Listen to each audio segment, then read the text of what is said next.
Hi to all. ఈరోజు మనం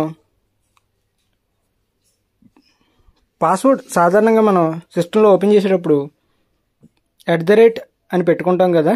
password పెట్టుకున్నప్పుడు @123 అని అలాగా. అయితే @ అనేది పెట్టుకున్నప్పుడు ఇన్వాలిడ్ పాస్వర్డ్ అని, రాంగ్ పాస్వర్డ్ అని అంటూ ఉంటుంది.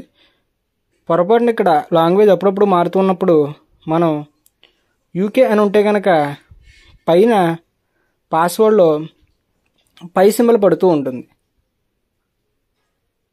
ఆ పై సింబల్ పడకుండా @ సింబల్ పడాలి అని అనుకున్నప్పుడు మనం లాంగ్వేజ్